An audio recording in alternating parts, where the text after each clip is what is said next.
अब तक आपने देखा कि मेरा लवर किसी और के साथ शादी करके अपनी ज़िंदगी में आगे बढ़ गया। फिर मैंने उससे बात करना ही बंद कर दी थी। अब आगे, मुझे शुरू से ही लव मैरिज पसंद था और मैं सबसे यही कहती थी कि मैं लव मैरिज ही करूँगी। लेकिन जब मेरा पहला प्यार बेवफ़ा निकल गया, उसके बावजूद भी मैं लव मैरिज ही करना चाहती थी, चाहे जो मिल जाए। और मेरे परिवार की भी स्थिति अच्छी नहीं थी। मैं लव मैरिज सिर्फ़ इसीलिए करना चाहती थी, जिसकी वजह से मेरे घर वालों को मेरी शादी की जो चिंता थी, वह चिंता नहीं होती। हम 3 बहनें हैं और मैं सबसे बड़ी थी। मैं चाहती थी मैं लव मैरिज अगर कर लेती हूँ तब मेरे मम्मी-पापा को शादी के लिए पैसे खर्च नहीं करने पड़ेंगे। लेकिन जब मैं एक लड़के को पसंद की तब मुझे नहीं पता था कि वो लड़का पढ़ा-लिखा नहीं हो सकता। बस हमारे पड़ोस में ही थोड़ी दूर पर रहता था। जब मैं जॉब पर जाती थी तब उसको रास्ते में रोज़ देखती थी। मैं फिर उसके लिए मेरे मन में कुछ फीलिंग्स होने लगी। उस वक़्त मुझे नहीं पता था कि वह पढ़ा-लिखा नहीं है। मैं उसको प्रपोज़ करना चाहती थी। इसके लिए मैं रोज़ उसको देखती थी। जब भी वो कंपनी जाता था, तो मैं बाहर खड़ी हो जाती थी। जब भी मुझे देखती थी, उसके आने का समय हो गया है कंपनी से, तो उस समय भी घर से बाहर चली जाती थी, उसे एक नज़र देखने के लिए। इसी तरह रोज़ का रूटीन हो गया था। मैंने 1-2 महीने इसी तरह उसको देखती रही, कंपनी जाते समय भी और आते समय भी। जब भी देखती थी कि बाहर है, तो मैं भी बाहर आ जाती थी। फिर वह भी मुझे लगता था प्यार करने लगा था। तभी एक दिन उसने मेरा पीछा किया। जब मैं जॉब के लिए जा रही थी, फिर रास्ते में मुझे मिल गया और मुझसे कहने लगा। फिर मैंने उससे कहा कि मैं तुमसे प्यार करती हूँ। प्रपोज़ पहले मैंने उसको करना चाहता था, लेकिन वह शर्मा रहा था, इसीलिए मैंने ही कर दिया। तब उसने अपने बारे में बताया और बताया कि वो पढ़ा-लिखा नहीं है, लेकिन बिना जाने-समझे मैंने उससे प्यार कर लिया था। अब यह जान लूँ कि वो पढ़ा-लिखा नहीं है, मैं रिश्ता कैसे तोड़ सकती थी। मेरे मम्मी-पापा को जब ये बात बताई कि मैं एक लड़का पसंद कर लिया है, तब मेरे मम्मी-पापा ने खुशी-खुशी पूछा और मेरे भाई ने जब मैं उसको बताया कि वो पढ़ा-लिखा नहीं है, तो हमारे जात का भी नहीं है, तब मेरे मम्मी-पापा और भाई ने शादी से फ़ौरन इनकार कर दिया और बोला कि इससे शादी मत करना। लेकिन मेरे विचार कुछ और ही थे। मैं चाहती थी अगर मैं शादी कर लेती हूँ, तो मेरे मम्मी-पापा को जो तकलीफ़ है, वह दूर हो जाएगी। हमारे घर में वैसे भी पैसों की कमी रहती थी। इस वजह से कभी-कभी हमें खाना खाने के लिए भी नहीं मिलता था। एक टाइम कभी-कभी उपवास ही हो जाता था। इसीलिए मैंने सोचा था कि मैं लव मैरिज कर लूँ, लेकिन मम्मी-पापा इसके खिलाफ थे और मुझे यह बात नहीं करने देते थे। मेरा भाई बोलता था अगर हमारे जात का नहीं भी होता ना तो मैं तेरी शादी करवा देता, लेकिन वापस पढ़ा-लिखा होना चाहिए। तो ऐसे लड़के के साथ शादी क्यों करेगी? एक-एक चीज़ के लिए तरसना पड़ जाएगा तुझे। लेकिन उस वक़्त मेरे दिमाग में तो सिर्फ़ एक ही चीज़ भरा था प्यार। कहते हैं ना प्यार तो अंधा होता है। अगर किसको प्यार का रोग लग जाता है, ना तो किसी भी दवा से ठीक नहीं होता। उसको कितना भी पट्टी पढ़ा लिया जाए उसके ऊपर किसी भी चीज़ का कोई असर नहीं होता। ठीक मेरे साथ भी वैसा ही हो रहा था। मेरे भाई-बहन, माँ सब समझाते रह गए, लेकिन मुझे कोई फ़र्क नहीं पड़ता था। ऐसा लग रहा था मेरे दिमाग में सिर्फ़ यही था कि मैं इसी लड़के से शादी करूँगी और किसी से नहीं। मेरे दिमाग में सिर्फ़ यही था। मैं शादी कर लूँगी तो मेरे मम्मी-पापा का पैसा बच जाएगा, बस इसीलिए मैं उसको साथ रिश्ते में आगे बढ़ गई और उसके बाद मैं प्रेग्नेंट हो गई। क्योंकि मुझे मालूम था अगर मैं प्रेग्नेंट हो गई, तो शादी से कोई भी इनकार नहीं कर पाएगा, सबको मेरी शादी माननी पड़ेगी और शादी करवाना भी पड़ेगा। स्टार्टिंग में मुझे पता ही नहीं चला कि मैं प्रेग्नेंट हूँ। मुझे मुझे तो 3 महीने के बाद पता चला कि मैं प्रेग्नेंट हूँ। जब मुझे यह बात पता चला तब वो लड़का जिसका नाम रूपम है वो यहाँ पर नहीं था, वो गाँव गया हुआ था। मैंने उसको ये बात नहीं बताई क्योंकि मैं चाहती थी कि जब वो यहाँ आ जाए तभी ये बात उसको बताऊँ। क्योंकि कहीं न कहीं मुझे भी डर था, उसको यह बात अगर मैं पता चल गई तो कहीं ऐसा ना हो कि शहर वापस ही ना आए। और मेरी तो अभी शादी भी नहीं हुई थी। फिर वह जैसे ही वापस आया मैंने उसको यह बात बता दी। फिर हम दोनों ने शादी करने का फ़ैसला किया और हम दोनों ने कोर्ट मैरेज कर लिया था। और शादी करने के बाद मैं अपने ही घर में रह रही थी और वह अपने घर में। लेकिन शादी में हमने बहुत जो तस्वीर ली हुई थी, जो लड़का हमारे साथ गया था उसने वह तस्वीर मेरे घरवालों को दिखा दी, मेरे चाचा-चाची को। फिर मेरे चाचा ने यह बात रात को मेरे पापा को बताई। जब मेरे पापा घर में बैठे थे तब चाचा बाहर से इशारा करके उनको बुलाकर अपने कमरे में ले गए और चाचा भी अंदर थे। दरवाजा बंद कर लिए। मुझे कुछ संदेह हुआ। तब मैं बाहर आकर दरवाजे पर कान लगाकर सुनने लगी। तब मेरी चाची पापा को बता रही थी कि रिया ने शादी कर ली है। तब मेरे पापा चौंक गए। यह सारी बातें जब मैं सुनी तब मेरे कदमों तले जमीन ही निकल गई। मैं वैसे भी घर वालों को बताने ही वाली थी लेकिन हिम्मत नहीं जुटा पा रही थी। हमारे शादी करने के लगभग 10 दिन बाद यह बात सबके सामने आ गई। तब मैं फटाक से अपने मोबाइल से सिम निकाल दी। मेरे मोबाइल में 2 सिम था। एक सिम से मैं रूपम से बात करती थी, वह सिम निकाल कर मैं छुपा ली और मोबाइल में एक और सिम रहने दिया। जब मेरे पापा गुस्से में आए मेरी तरफ आकर मेरे भाई को यह बात बताई कि यह तो शादी कर ली है, इसका बैग चेक करो।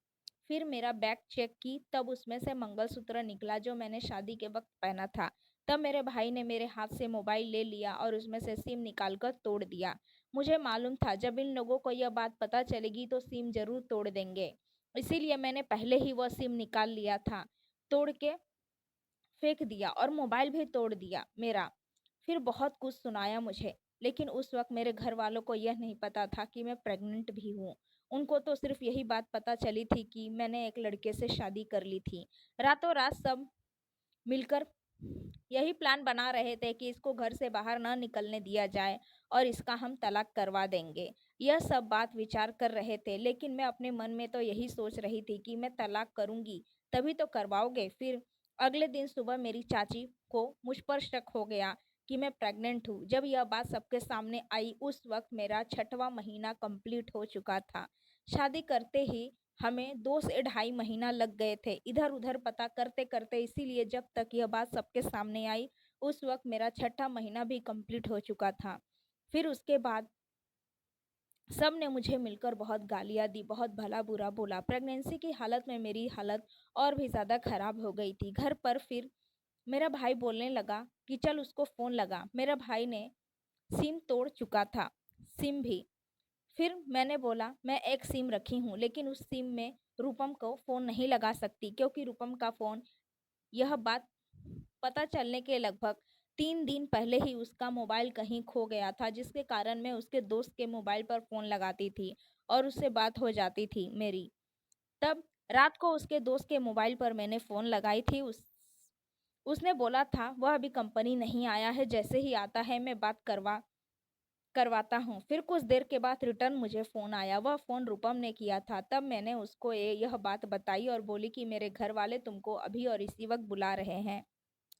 तब वह कंपनी से तुरंत मेरे घर पर आया। घर पर आने के बाद मेरे मम्मी पापा सब ने कहा तुमने जो शादी किया है उसका कागज़ दिखाओ।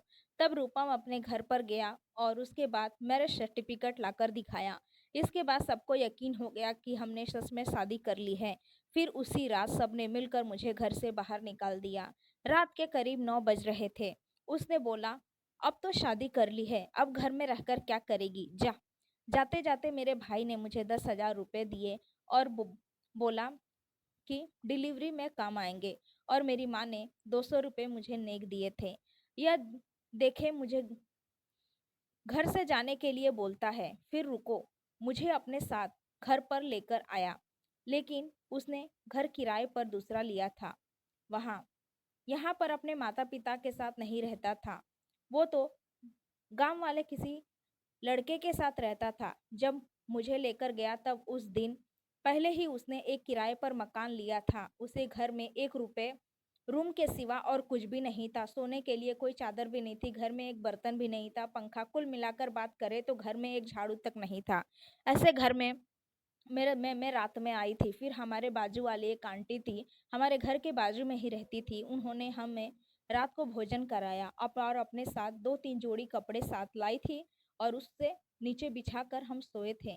फिर अगले दिन मेरे भाई ने मुझे जो 10,000 रुपये दिए थे उससे हमने घर का सब राशन, सब जो जो ज़रूरी चीज़ें थी वो लेकर आए। घर में इतना टॉर्चर मुझे जो मिला था, इतनी सारी सब गालियाँ सब दिए थे, इसकी वजह से मेरी हालत ज़्यादा ख़राब हो गई थी। इस वजह से मुझे वक्त से पहले ही मेरी डिलीवरी हो गई। मुझे लड़का पैदा हुआ। अभी तक यह बात मेरे सास ससुर को नहीं पता थी। ससुर को मेरे इस दुनिया में नहीं थे। जब रात को डिलीवरी मेरी जब हुई तब लड़का पैदा हुआ, तब यह बात मेरे पति रूपम ने अपने घर वालों को बताई थी डायरेक्ट, बेटे होने की खुशखबरी दे दी। शादी का तो उसको कोई ऐसा पता भी नहीं था, कब शादी किया इसे, तब लड़का पैदा होने की खुशी में उन्होंने हमारी शादी एक्सेप्ट कर ली। कम समय में पैदा होने के कारण मेरा बच्चा बहुत कमज़ोर पैदा हो गया था। इसके बाद जन्म के 4 दिन बाद ही उसको पीलिया हो गया था।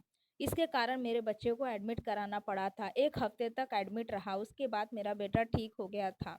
लेकिन डिलीवरी के बाद भी मेरे घर में कोई नहीं आया था। हमारे घर में दूरी कुछ ज़्यादा नहीं थी, इसके बावजूद भी फ़ोन पर सिर्फ चुप-चुप कर मेरे से बात कर लेते हैं। मेरे से, लेकिन सबके सामने अपनी नज़रें नहीं उठाकर बात करते, ना बुलाते हैं मुझे। मैं अपने मायके सिर्फ़ एक बार ही गई हूँ। अब तक वह भी जैसे ही गई थी वैसे तुरंत वापस भी आ गई थी। मेरा भाई मुझे नहीं बुलाता है, मेरी माँ से बुलाती है। आज पापा भी बुलाने को तैयार नहीं थे। फिर मैं अपने बच्चे के साथ अपनी ज़िंदगी बिताने लगी। फिर इसी बीच मुझे एक नौकरी भी लग गई। मैं अपने बच्चे को छोड़कर जॉब पर जाती थी। अपने बच्चे को सँभालने के लिए मेरी ननद गाँव से आ गई थी, वही सँभाल रही थी। मैं ज़्यादा महीने तो काम नहीं कर पाई, क्योंकि जब मैं जॉब करने लगी उस वक़्त मैं दूसरी बार फिर से प्रेग्नेंट हो गई थी। मैं चाहती थी कि 2 बच्चा फटाफट जल्दी हो जाए, उन दोनों को एक ही साथ बड़ा करूँ, इसीलिए दूसरा बच्चा भी मैंने जल्दी ही रख लिया था। जब दूसरे बच्चे की डिलीवरी मेरी जब होने वाली थी, तब मैंने अपना जॉब छोड़ दिया था 1 महीने पहले ही, क्योंकि मुझे बहुत ज़्यादा तकलीफ़ होने लगी थी, जिसके कारण डिलीवरी के 2 महीने पहले ही मुझे अस्पताल में एडमिट कराना पड़ा था। डॉक्टर ने मुझे साफ मना कर दिया था कि काम करने के लिए जॉब पर जाने से मना कर दिया था, बोला बेड रेस्ट करो। इसके बाद मैं जब जॉब पे जाना छोड़ दिया, वह दिन मेरे जॉब का आखिरी दिन था। फिर घर पर आ रही थी, मेरी ननद मेरे बड़े वाले बेटे को सँभाल रही थी। उस दिन मैं वक़्त से पहले ही घर पर आ रही थी। घर पर आकर मैंने देखा कि दरवाज़ा बंद है। मैं जैसे ही दरवाज़ा खोली, मेरी ननद कुछ तो छुपा ली। मैंने अपनी ननद को देख लिया था कि मुझे देखते ही उसने कुछ तो छुपाया। जब मैं पूछने लगी कि तुमने क्या छुपाया दिखाओ, तो वह नहीं बता रही थी। फिर कुछ देर के बाद मुझे अपने कपड़े में से मोबाइल निकाल कर दिखाई और बोली कि ये देखो, मुझे एक लड़के ने दिया है। तब मैंने उससे कहा कि कौन है वह?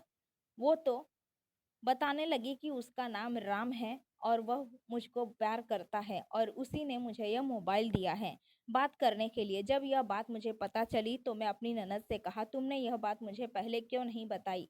तब वह मुझसे बोलने लगी कि मैं बताने ही वाली थी, फिर मुझे यह बात पता चल चुकी थी।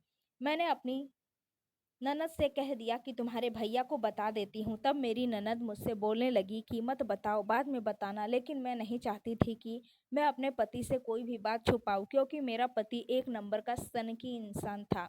जब उसे पता चलता कि मैं यह बात छुपाई थी तो पता नहीं मेरे साथ क्या करता। इसीलिए उसी रात मैंने फ़ोन लगाकर उसके भाई को बता दिया। तो वह अगले दिन सुबह जब कंपनी से वापस आया, तब हम अपनी माँ को समझा रहे थे, उसको बोला कि नंबर दो, मैं फ़ोन लगाता हूँ, तो वो नंबर दे। फ़ोन हम उस लड़के को लगा भी रहे थे, बोलकर बात विचार कर लेते हैं, लेकिन उस लड़के ने फ़ोन ही नहीं हमारा उठाया। तब हमने अपनी ननद को समझाया, देखो, अगर वह तुमसे प्यार करता तो फ़ोन उठाकर हमसे बात ज़रूर करता कि किया रहता। हम उसके मिलने के लिए बुला रहे हैं, फिर भी नहीं आया। वह लड़का सच्चा नहीं आया। फिर उसके बाद मेरी ननद के रंग ही बदल गए। वह घर के काम नहीं करती थी, सब ऐसे ही छोड़ी रहती थी। घर में पूरी गंदगी फैली रहती थी और वह बाहर जाकर खड़ी हो जाती थी। मेरे बड़े बेटे को लेकर मेरा 8वां महीना चल रहा था और मुझे से घर का काम नहीं हो रहा था। डॉक्टर ने भी मुझे काम करने से मना किया था और मैं ननद के और ही नखरे पड़ गए थे। जब मैं उसको उसके प्रेमी से बात करने से रोका, तब वह हमसे हर रोज़ किसी न किसी बात पर झगड़ा करने लगी। फिर उसके बाद मेरी डिलीवरी के 3 दिन पहले ही वह गाँव चली गई। एक बार फिर से मैं डिलीवरी के वक़्त अकेले पड़ गई थी। उस वक़्त मेरा पति और मेरा बड़ा बेटा ही था। जब मेरी दूसरी डिलीवरी हुई, उस वक़्त सँभालने वाला भी कोई नहीं था। मेरे मम्मी-पापा यहाँ होकर भी नहीं आए। घर का काम डिलीवरी के 1 दिन बाद मुझे ही करना पड़ा। सब कितनी हिम्मत जताकर सब काम करना पड़ता है, मैं ही जानती हूँ। डिलीवरी के बाद तो किसी से उठा भी नहीं जाता, लेकिन मेरी ज़िंदगी ऐसी बन गई थी कि मैं डिलीवरी के 1 दिन बाद ही काम करना शुरू कर दिया था। मेरा पति था, वह बोलता था अभी करता हूँ, करके काम सब छोड़े रहता था। इसीलिए मुझे सब करना पड़ता था। दोस्तों, इस कहानी का अगला भाग हम आने वाले वीडियो में देखेंगे।